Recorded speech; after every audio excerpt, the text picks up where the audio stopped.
Hans, thank you for being here, and you're playing in your first freestyle event. But what was very nice for me to see the other day was you having a wonderful time with all the top GMs, and we actually recorded a couple of videos. Yeah, I saw. Yeah. And people loved it. There were comments were filled with like, "We're so happy to see Hans there with everyone." Yeah. No, the position I showed was quite cool. It was actually from a training game that I played, and it looks like a study. So I guess to have it in a game was quite unique. And yeah, no, it's not. It's been a while since I've been at a top tournament with all the players since Singfield Cup. There hasn't been a tournament in like 3 years, so I guess the U.S. Championship is the only place where I would interact. But this is a far more social tournament than others. Like everyone is so stressed at a classical tournament. They don't want to speak to anyone. They don't want to, for example, before this tournament, I played training games with some participants, and I would never do that for a classical tournament, because then I'd be on my openings. I know, and here it's a lot more chill. But in general, you've become stronger and stronger in the last few months. Like seeing you take on people like, let's say, Anish, for example. There were some series of classical events that you played, which you won. Then now you're playing this online events on Endgame.ai. Yes. Maybe you will play match on there one day. Yeah, I might play there, but in general, you are getting stronger as a chess player, which is very interesting for everyone to see, because the way you are doing things, one could imagine, okay, he's trying to promote his platform and he's trying to do, like you had gmhans.com and so on, but you're also becoming stronger as a player. Yeah. Oh, it's hard to balance everything, but at least with freestyle, the only training that I think is productive is just playing. So I enjoy playing. I could play freestyle 8 hours a day, 10 hours a day, and I wouldn't feel tired. I would enjoy it. So, but also having my own company and having, let's say, financial support and investment, it gives me the resources to support my career in a way that I couldn't before. So obviously with my initial matches against Anish, Vitigov, and Bakro, this was an incredibly expensive thing to do. And before then, I struggled to find opportunities to gain classical rating, because I would play the open circuit and the open tournaments. It's it's hard for me to see if I'm improving, because I'm only playing against 2,500. It's much different. It's much different experience than playing top players. So, of course, those matches gave me so much confidence, beating Anish, Vitigov, and Bakro all very dominantly. And then before those matches, I did well in these Turkish leagues. I gained maybe 60 points. But since then, I haven't really played much chess. Since those matches which finished last August, I've only played 2 tournaments in like the past year. Yeah. So I think I've been improving a lot, but my classical rating hasn't reflected that yet. Although in Blitz, I've been having great results on like Title Tuesday or these types of things. So I think usually my improvement comes in large spurts. Like there's a huge, let's say, even I went from 2,500 to 2,700 in like record time. So I suppose now for the rest of the year, there are a lot of great opportunities. So there's the Esports World Cup, there's the Grand Swiss. So I think with these opportunities, I'll be able to show my best and show like the hard work, let's say, materializing. Do you think there's something you did that has made you stronger, like maybe working with Kramnik? Is it what? I think the main thing is that if you look at right after the Singfield Cup, it was quite difficult mentally to sort of continue playing chess at a high level, because at that stage I had a coach I was working with who I stopped working with, not for bad reasons, but he was working with another top player. Is it not public? No, I was working with, so during Singfield Cup, my coach was actually Kazimjanov.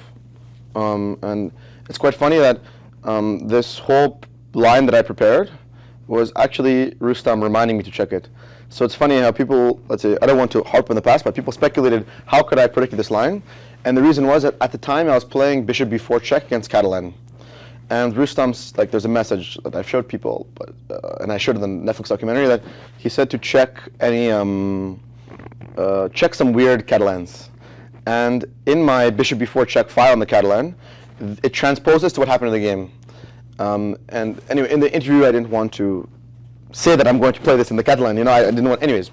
Also, there were no tournaments for me to play. You know, I used to play a lot in America, and I haven't received a single invitation to an American tournament since Single Cup. So I don't think, of course, I was working hard as an improving, but it's not. I never really not having the opportunities, you know, was affected me poorly mentally, and then it also affected the chess. So it was kind of now, let's say, with opportunities and actually being able to play top players, there's more motivation. I can work harder. So I think it's more of a, of course, I'm working incredibly hard and I'm very dedicated to the game, but you can't really show your strength without an opponent to play. And as you're like shaping up to be one of the top players, and you also started this Endgame AI, I think also before you had GM Hans. What is your like vision, like short-term vision or long-term vision in your chess career, and also where do you see something like Endgame AI? Entrepreneurial journey. Yeah, well, no, listen, we raised a lot of money from top venture capitalists. Most are coming here. Really? So yes. So I've not announced the exact figure of amount that we raised, but In fact, Endgame AI is something that's not announced well enough. I think the thing is that we want to. Everyone knows you're playing. Yeah. But no one knows that. Okay, you are the one who started it. Yeah. The main thing is that we really want to make sure the product is in a really good place before we do a real marketing push. I think for me, we started releasing different. We have even features we haven't released yet that I think are completely new to the chess world. But for me, it's very important to have a really good product. And I haven't even announced how much money we raised. Usually when you fundraise, you do a whole announcement, and that helps you hire, and we have a huge, maybe team of already 10 people, full-time, we have so the main thing is that we're still refining the product. I think I'm very happy with the play zone, like the speed of our play zone, the tech is very fast. All of the players like Vidit, Anish, Nihal, they all played this, they had a very good experience, at least on the speed of the play zone. So we saw people like Chess24 try, or Tornella, which didn't. The playing experience was very slow. So now, we're going to start, let's say, recruiting and bringing on streamers and promoting it better. But to me, I wanted to make sure the product was very good before we did a full push. And it's still very early. Like the company was founded, let's say, end of last year. Started maybe beginning this year. So we already have been very fast to create a play zone, to build all the technology behind it. Like we've already been incredibly quick. But for me, this business side of it is more so to insulate myself and to give myself the resources to play. I also, of course, think we intend to have a lot of prize money for tournaments. Like the plan is to have at least like 30,000 a month distributed in prize money. So we want to have like a tournament with $1,000 prize every single day of the month, or maybe six of the week. So we're rolling up probably after this tournament. So we have a lot of resources and for me it's important that chess players, if you have multiple options of platforms, it will incentivize other platforms to pay more to the players. For example, right now you only have one platform, which is providing an ecosystem for players to make money. If you go back to like the Fischer days, before Fischer became world champion, the Soviet players were playing for $5,000. And then once you introduce a more competitive environment, you force the players to actually be paid a competitive rate. So for me, it's important that at least investors are especially passionate about chess. The game of chess has a unique history and culture that a typical video game doesn't have. So chess has meaning and significance beyond the 64 squares. So that, for me, I believe that every single person in the world should learn chess. I think it's amazing educational benefit. So that's one part of it. But obviously, I really believe in the mission of making chess fair and giving the opportunities for talented players to rise up, because you have so many issues, financial issues with players, or there are so many talents that go to waste. Like I just saw that some place in India is giving stipends to the top players. Like that's such an amazing initiative. So I would hope that America takes suit, because India is really a model for how to nurture talent, and I think that other countries should take note, and a company like mine can also participate in that process. But of course, my number one priority is to be the best player in the world, and I don't really think that this distracts from it, because it also sort of gives me more confidence and security that because if you look at the past 3 years, I haven't really made much money. I haven't played tournaments.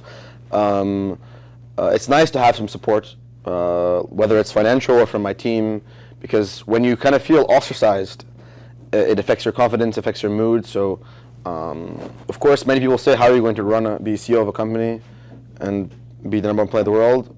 But we have a great team. So this is something that I am totally, like, because I've partly done both, not at your level. I run a company and I was also playing chess, and at some point it became impossible and I had to shift everything and I stopped playing. So that's why it blows my mind that you're running something and you're also improving. Yeah, no, we have an amazing team. I think all the people on our team love chess, so they're extremely motivated. I don't have to tell them to work hard. And we have people who help with some of the operations. I just hired a chief of staff to help, because while I'm competing, of course I can't. But I think that my best job for the company is to win and to promote the platform. So that's really the most unique thing that I can provide. And of course, I don't know. I guess there are people like Elon who run 8 companies, so who are a bit bigger than mine. So I think it's possible. And for me, I believe in the mission. I love it. And the investors are very eager to come into chess. So the way it actually happened was quite spontaneous. I had some friends who also founded companies, and mainly in the AI space, and they said to me, I was telling them I want to organize these tournaments. I even I had some meetings with some billionaires. I said, I want to sell a future percentage of my prize money, but in exchange for money, because I really wanted to arrange these matches. I just wanted to play chess. So how do I get a lot of money to sort of hold these matches? So I thought, okay, let me sell, let's say for $500,000, like 15% of my prize money over the next 5 years. You did this? No, I didn't. It was an idea. It was an idea, but these are some out of the box ideas. I never thought of this. Yeah, so this was my idea. And then, I pitched this idea to a very, very wealthy person. And they said, well, okay, I'll do it. Send me a proposal. And I thought, I should have asked for more. This guy worked like multi-billion. So then I spoke to some friends and I made a proposal, and I was like, wait, this is actually an amazing idea. And then I spoke to some investors. They're quite eager, and then Endgame was formed. So yeah, being a CEO, and even all the investors said to me, how are you going to balance it? I said, well, you should read about me, and you should ask yourself if I ever accept defeat. So for me, it's I'm very passionate about it, and I think in terms of a commercial platform, after the Play Magnus acquisition, there's no alternative, right? That's really hosting prize money, providing the ecosystem. And our first tournament, we had 1,100 players in our first tournament. Yeah, I saw that, and I just could not believe that everything ran. No, our tech is very good. Our tech, most other platforms took years to be able to handle that many players. And creating a play zone, if you play on the play zone, everyone says it's similar to League chess. That's because it's fast and not slow, like in the chess.com. Because first of all, people say that our code is completely original. So we don't even have a single line of like open source code from League chess. It was completely made from scratch. But the speed of if you play Bullet, you'll feel a huge difference to chess.com, for example. But Hans, where do you sort of compare yourself with, let's say, Gukesh, who is the world champion now, or Nadirbek and Vincent, who are here right now? Yeah. How do you see yourself? It's almost in the same age group, Yeah, well, it's funny that people might not remember, but I was actually the first to 2700 before all of them. I was actually, at one point, number 2 junior in the world behind Ferrugia. So I reached 2700 before every single person here. And when I played Singfield, I was like number 2 junior in the world. And everything happened, and I sort of lost 2 years of my chess career. So if you look at my development, it's kind of been, I've had a much different experience than someone like Gukesh. So from my chess career, until the age of 17, I didn't really play abroad. As soon as I finished high school, if you want to consider the years that I've played chess seriously, it would be from 17 to 21, and then 17 to 20, or even 19, were 2 years that I had to really develop, where I had real tournaments, and then the last 2 years so I don't feel like inferior to them, or like they're much better than me. They, of course, they've been groomed from a very young age. They've had many opportunities. They've had a much more classical chess sort of upbringing and in childhood and career.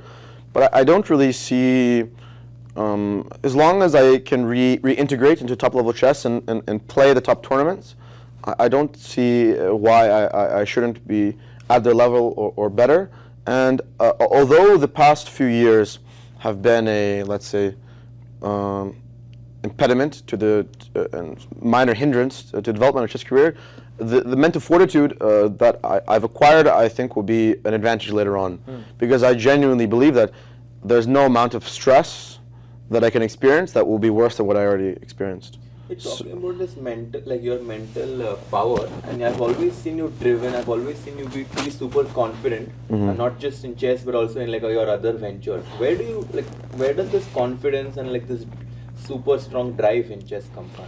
I don't know. I think I come from a very competitive family, so that from a young age I was competing in many different sports. So I think confidence just comes from an urge to win, and a symptom of an urge to win is an innate belief in oneself.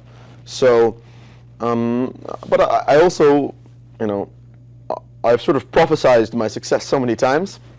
I found this old video that when I was like 2460 back in 2020, and I got maybe like top 8 until Tuesday, and I was giving this speech. I was like, you guys, now you might not believe in me, but there's going to be a day when I beat Magnus, when I beat Hikaru, when I beat Danya, and I said I'm going to be #1 in the world on chess.com and Blitz. And back then I'm a 2460 international master. Who could have, at 17, I'm not even a grandmaster, and Gukesh, these guys are grandmasters, but I believed, and I became #1 even in freestyle and Blitz multiple times. So once you prophesize that, you sort of start to believe anything, because I was telling people when I was 2480, like, okay, give me 1 year, 2600. And then I said, okay, next year, 2700. And they would look at me like, oh, you're such an arrogant guy, And then it would happen. So, I would say that when I prophesize things, I'm not trying to be melodramatic. I've been saying far more extreme prophecies for a longer time. Like imagine you're 2460 and you say, oh, I'm going to be #1 in the world. Like you would tell me one international master at 17 who became a top 10 player. There are none. So. And how would it feel for you to take on, let's say, Magnus here or Hikaru here? Does that put a lot of pressure on you? Because I saw you in New York when you were facing Magnus. It was an insanely stressful match of those 4 games. Yeah, no, it's very close. It was very close. Yeah. Yeah, I mean, and it could have. Yeah. No, for me, I honestly think. Do you feel the stress? Because I can sense like a lot of tension in the air. I honestly think that more pressure is on them because they have much more to lose than me. For me, I'm 22 years old. I have I'll have 10 chances against them, right? It's not, if I lose to them, it's not something to be embarrassed about, right? They're great players, but for them, if they lose, considering the history, it's for them it would be quite devastating, So, I think that they feel more pressure. Even recently, my results against Hikaru and Magnus online have been very good. I think against Hikaru this year, I'm 5.5, 1.5, and all the wins I had were like decisive to win the tournament. So Hikaru, I'm outperforming. I beat Magnus Hikaru back to back. Even Alireza, I'm 3-0 in the last. So I don't feel the same nerves that I used to feel against the top guys. I guess having opportunities to play them in Blitz online, it helps you acclimatize to their level and to the potential stress that could accrue throughout the game. But no, I think they have much more to lose. So, like, I would say that they're stressed because even you saw in my rapid game against Hikaru, he was completely winning, but he blundered, and so I've been tricking him a lot. So it's a sign of stress. Do you take freestyle seriously, No, or of do course, you take this event like as if this is super important? Absolutely, I've been preparing. I think I prepared probably the most out of any player. I've been playing like 6 hours of freestyle chess every day. Really? For the past 2 weeks, only freestyle. I haven't opened ChessBase in 2 weeks. I haven't opened ChessBase since the qualifier. I'm not even looking at normal chess. Just playing like training games. But on one hand, you want to become the world champion, best player in the world, and now this. Don't you think it kind of? Or no? Honestly, I think that the practical skills from freestyle are tremendously helpful. I think any sort of, and also once you get into time, once the game continues, it's a normal game. It's a fighting game, right? Okay, you don't have the same, parameters to prevent blunders or to sort of guide your play, but it's still the same fighting spirit and the same sort of principles that will lead to success. So, but I also think that freestyle is the future of chess because I don't feel that, yeah. I think that Wow. I enjoy it much more. I believe that, of course, the logistics are quite an issue with chess. So you can't have the dream format. My ideal format would be the matches that I played against Anish. I think that I think chess needs to sort of centralize the tournaments and the titles. So instead of us having all these different tours and things, it should be one tour. And I think we should have a knockout where we play. Ideally blitz, rapid, and I think classical can have its place, but if you want chess to reach a large audience and to truly be to receive the respect it deserves from the international masses, there are some, let's say, sacrifices that you must make in the eyes of the chess purist. But I enjoy it so much more. I really have so much more fun. When I sit, like classical chess, I don't enjoy that much. Like if I'm going to an open tournament, I'm playing classical, I'm dreading every game because I'm of the prep. Well, I'm black against the 2400. What do I play in the opening? How do I avoid it? It's a nightmare. I want to do something interesting with you. Sure. And I have something prepared. But before we get to it, if I may ask you, we were there in Paris waiting for you to arrive. Yeah. And then you didn't turn up. Yeah. It was actually quite a big surprise to us, and then it never came out why you did not come. Is there something that you could share about it so that? Yeah, I can say what I said to the organizer. One thing is that it has nothing to do with the organization. Like I have a good relationship with the organization, and of course, this comments that I was told about new anti-cheating, that was not true. This story that the Norwegian posted that they said that they saw messages I received about anti-cheating, and right after that I withdrew. That's like just defamatory. Like it's just like verifiably false. Like there's no messages of the sort. But I withdrew for personal reasons which I don't want to share. But I really wanted to play. I was really looking forward to it, but I couldn't make it. So at least now it's important that I focus on this tournament and show my best chess. Yeah, we are excited actually with you coming in and playing. Hopefully you'll finish in top 4 and then make it to the... No, my group is a bit better than the last one. The initial seeding of the groups was, even every single player in my group was complaining because some of the freestyle ratings still need some time to reflect the real strength. So now it's a bit more fair. Like my group before was like such a nightmare. I think all top 10 players. It was like Fabi, Hikaru, like Arjun, Prague, Noderbeck. Like where's the? And then now they switched and we have Robson, Sevi, and Dominguez. So they're all in the other group before. So now it's a bit more of a reasonable task because only 7 games. It's not like they were playing 13 games before. Yeah, it's a huge. 7 games, anything can happen. One day and that's it's all. 1 day, 7 games. You play one. It's super high variance. So, but that's why I prepared so much. Hopefully, Yeah, we have some Fischer positions actually. Oh, okay. Yes, the idea is that you've spoken and I've heard that you studied Fischer's games deeply. Yes. I think you are also inspired by his life story. Of course. No, we had a very similar life story. Like, I was living alone from 16. No, there are many similarities. Without going too much to my personal life, we had many similarities in many early childhood, and so to me, the moment I started to believe that I could come back from what happened was when I read his books, and I realized that if he can overcome the Soviet chess mafia, then I can do the same with the modern chess mafia, And so Yeah, interesting that these parallels which you draw, and which is why we prepared when this media day was announced and you qualified. I was like, I have to put together positions. I've seen your videos where you get positions before. Yes. They're very good. I really like the one with Vishy. So this one is Fischer with you, and I think this is going to be interesting because there are 10 positions. You can swipe one, and the first one Rook here. F6. But it's You in his also book. you also have to tell us the name of the opponent. Yeah, I never pay attention to the names. I never pay attention to It starts with a B, if that's any help. So you basically saw a lot of Belyavsky. Fischer. No, B. You saw a lot of Fischer. No, this is a games, very famous game, but I never but you checked never the name. never I looked never at the l- names. Very rare. So this is in his book, Fischer's 60 Memorable Games. Yeah. And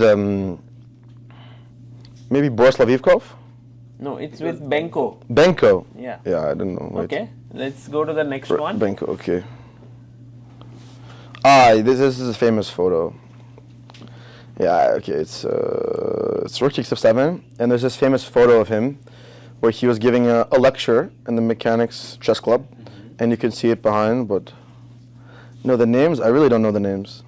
The name is okay. Now that we know that you are. Yeah, I'm into not really names, into the names, yeah. So Sherwin, yeah, I'm very bad. I have a book, actually, that is every single game he's played. Of Sherwin? No, Fischer. and you studied each one. Yeah. But I never checked Did the you names. do like what Fischer did with Spassky? He used to carry a book of Spassky and then used to look through it and like that, or? I think that if you asked me all of the games from the past freestyle tournaments, I would know everyone. Like, I think I could tell you a sequence of moves from every game. Like, I analyzed. Okay, So by the way- this is Donald Byrne, game of the century. Move. Oh, Bishop B6. I thought everyone knew the moves. Okay, if you don't know this, then you're not a real Fischer fan. Okay.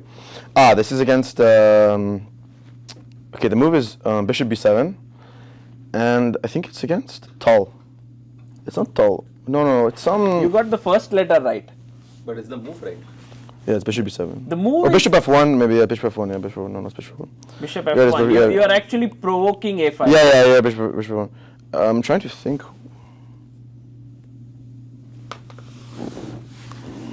This is not good. Yeah, I should pay more attention to the names. That's what the classical grandmasters do. Candidates 1971.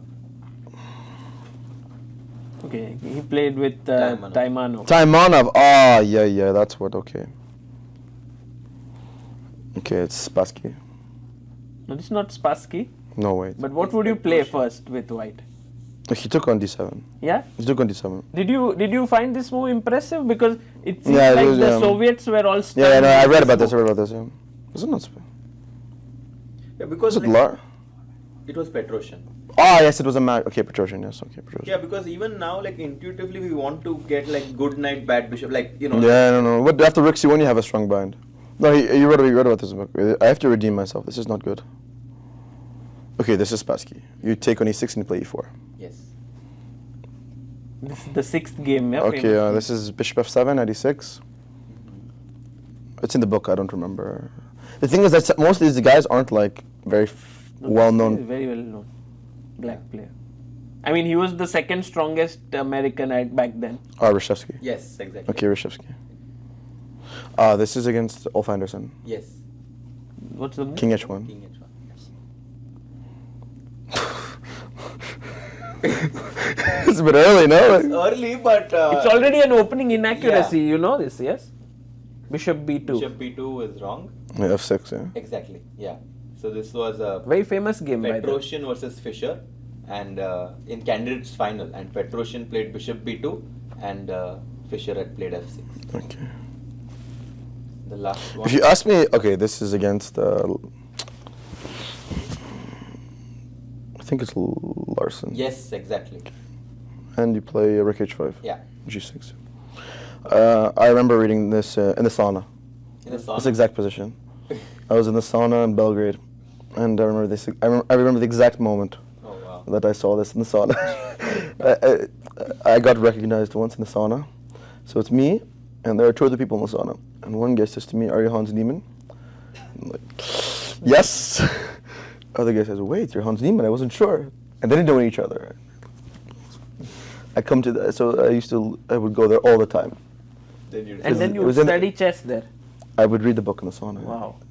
No time to waste. Okay. Well, this is amazing. Well, Hans, it was. You should ask me about his life. I read every book. If you ask about his life, I can tell you details like what were his final words, Sagar.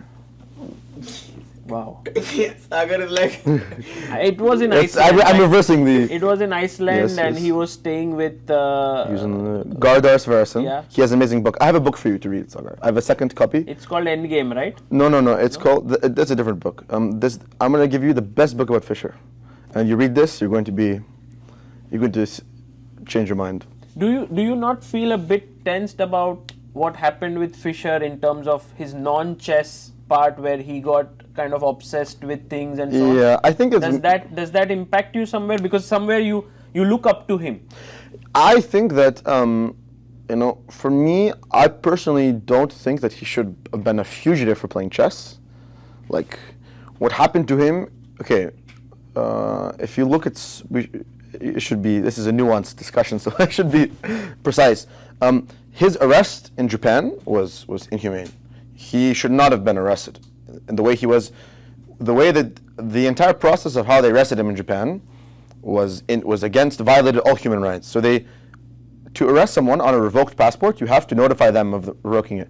They notified him of the revocation of his passport in a way that he would never receive. They sent it to the American embassy in Philippines. Then, when they arrested him, he almost was killed. The jail he was in was like he was. Okay, and then he couldn't go to his mother or his sister's funeral because he's a fugitive to his own country. So, okay, you can understand how someone can go crazy when their own country betrays them and they can't go to their mother's or sister's funeral because their own country, he played a chess game. He's not a, when Fischer beat Spassky, he won the ideological Cold War against Russia. He was an American hero. Henry Kissinger, called him before the match. Like, how are we going from treating someone who should be like a hero, an example to Americans to thrive up to? How do we go from arresting them and almost killing them in a jail? The jail he was near like the nuclear. It was like completely inhumane, conditions. So, people say, okay, Fischer was crazy, all this stuff, but he was also a victim of his own country turning his back on him. So at least to me, it's a sad story all around, and we shouldn't let his personal views distract from the amazing legacy that he left. So everyone is entitled to their own opinion, right? It's not. You should not go to jail. America is a beacon of free speech, right? No matter what you say, you should not be a fugitive, right? So that's, for me, a principle, regardless of whether what was said is factually true or not, or an opinion, right? I don't know, some countries you get arrested for speaking, I think that's a violation of human rights. So. Well, Hans, thank you for being here, yes, for discussing many different things, these positions of Fischer, and yes. also talking to us. And we wish you good luck yes. for the event. Next time we'll do a childhood quiz, yes. And I will show my talents. Okay, thank you. Thank you. All the best. Thank you. See you.